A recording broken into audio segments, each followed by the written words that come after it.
আমাদের এনসিপি নামক একটা জানি দল হয়েছে, আপনারা সবাই অবগত আছেন। যিনি ইনুস সরকার, সৎকুর ইনুস অথবা আমাদের উপদেষ্টা ইনুস সাহেব, তিনি আপনার দলটা গঠন করেছেন। এটা আপনারা সবাই অবগত আছেন।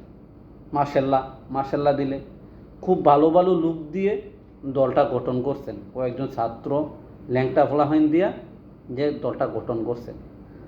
তারেক রহমান সাহেব যদি বাংলাদেশে আসে, এই নেতাগুলা বিএনপির যেই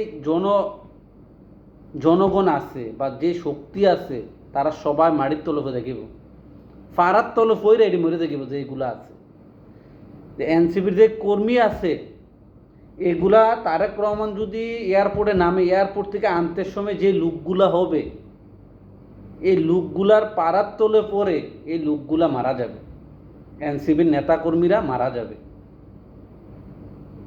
তারা এই ডরে তারেক রহমানকে দেশে আসতে দিতেছে না। সরকার প্রধান নতুন নতুন কেস দিতেছে, নতুন নতুন ওয়ারেন্ট বার করতেছে, কি করতেছে না করতেছে। যেটা কেস নিষ্পত্তি হয়ে গেছে বা শেষ হয়ে গেছে, এটা আবার পুনরায় আসতেছে, অথবা তাকে ভর দিতেছে যে আপনার নিরাপত্তা বাংলাদেশে নাই। আমি বাংলাদেশের মানুষ, আমার বাংলাদেশে অবশ্যই আমার নিরাপত্তা আছে। মরলে আমি বাংলাদেশে মরব, বাংলাদেশের জনগণের জন্য মরব। কেন আপনি আসেন না? আসেন, দেশে আসেন।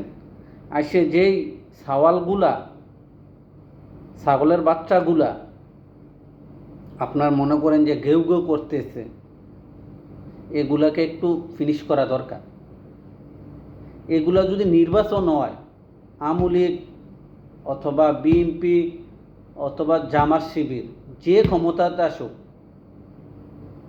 এই ছাগলের 3 নম্বর বাচ্চাগুলার অনেক কষ্ট হবে দেশে থাকতে। তারা অনেক কষ্ট পাবে দেশে থাকতে ইনশাআল্লাহ। কারণ তারা কোনো মানুষ না, এবং মানুষের কাতারও পড়ে না, এবং তারা যেই কাজ কারবার করছে এটি কোনো আপনার কোনো কাজের কোনো কাতারে পড়ে না। রাজনীতি করতে হলে অনেক জ্ঞানী গুণী লাগে।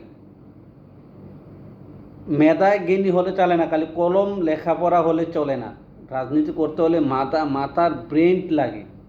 কখন কোথায় কি কথা বলতে হবে, কখন কোথায় কি কাজ করতে হবে, এটা আপনার ধারণা থাকতে হয়। কিন্তু এই অথর্বগুলার কোনো ধারণাই নেই।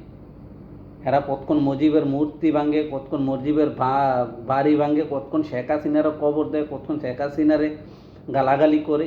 এই এরা কাম। কতক্ষণ জামাতরে গালাগালি করে, কতক্ষণ আপনার বিএনপিরকে গালাগালি করে। এরা নিজে জানে না যে এরা কী বলতেছে, কাকে কি বলতে হবে। আপনারা ভালো থাকবেন, সুস্থ থাকবেন।